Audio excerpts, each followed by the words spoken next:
Jadi Prof, mengenai Hari Kebangsaan dan juga Hari Malaysia yang akan berlangsung tak lama lagi. So, boleh tak Prof kongsikan apakah perbezaan sambutan Hari Kebangsaan dan Hari Malaysia pada zaman dahulu dengan zaman sekarang? Dalam kita menilai sirah persejarahan tanah air ini, sudah pasti kita mahu melihat apa yang telah berlaku sepanjang 65 tahun kita merdeka.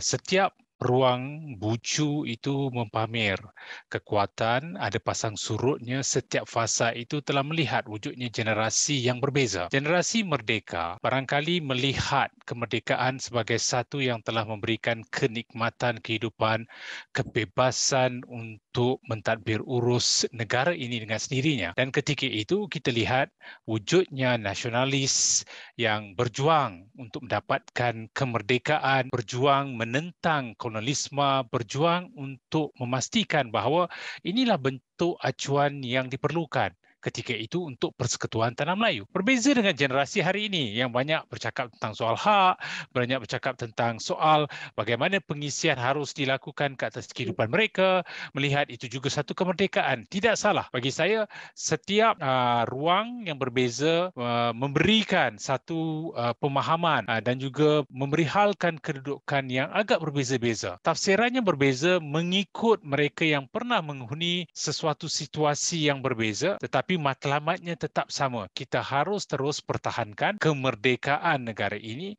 Kita harus pertahankan penghayatan dan pengisian ke atas kemerdekaan negara ini supaya tidak wujud penjajahan di dalam ruang bentuk yang berbeza. Thank you. Soal apa jawapan cukup padat. Okey, kalau lah kan, kalau Prof tengok sendiri perbezaan semangat patriotism dan dalam kalangan generasi muda dahulu dan sekarang. Macam mana kita boleh nak in detail? Macam tadi Prof cakap zaman dahulu bila dia nampak pengorbanan pahlawan-pahlawan kita dan zaman sekarang ni mungkin mereka tak nampak. Terangkan dengan lebih detail, boleh?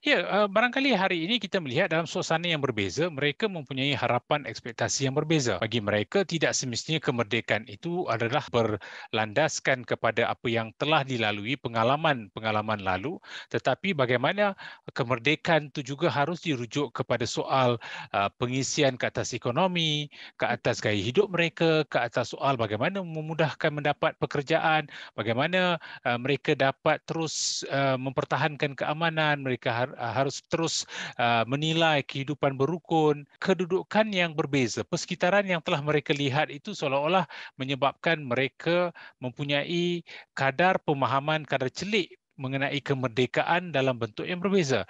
Tetapi harus kita akui, mereka juga mempunyai nilai kemerdekaan yang mungkin tidak dipapar secara luaran. Tapi dalaman saya percaya mereka juga mempunyai semangat patriotisme yang tinggi.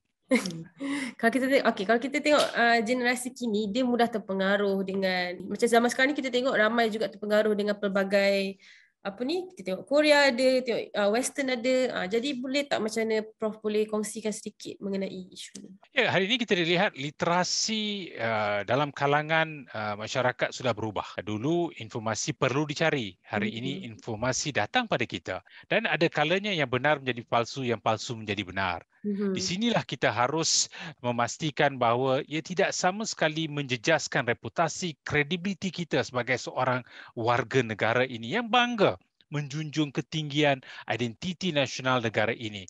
Walaupun kita barangkali berbeza dari segi agama, etnik, kepercayaan, gender, fahaman politik sekalipun, tetapi kita tidak boleh membenarkan negara ini dipijak, benarkan kemerdekaan itu tergadai. Dalam soal ini, media sosial tidak boleh digunakan untuk memberikan paparan, memberikan maklumat, informasi yang boleh menjejaskan kredibiliti kita sebagai seorang warga negara. Bermakna itu harus dilihat sebagai satu ruang yang memberikan nilai tambah kepada apa yang mahu kita lihat. Mengurus persepsi dalam kalangan masyarakat tidak mudah. Kita tahu rambut sama hitam, hati lain-lain. Apatah lagi yang tak berambut. Sudah pastilah ruang-ruang yang berbeza itu wujud. Tapi di mana kita mencari ruang-ruang yang menang-menang untuk semua? Mencari satu keseimbangan. Perbezaan itu harus mengikat kita membina sebuah generasi yang mampu menjadi contoh kepada yang lain.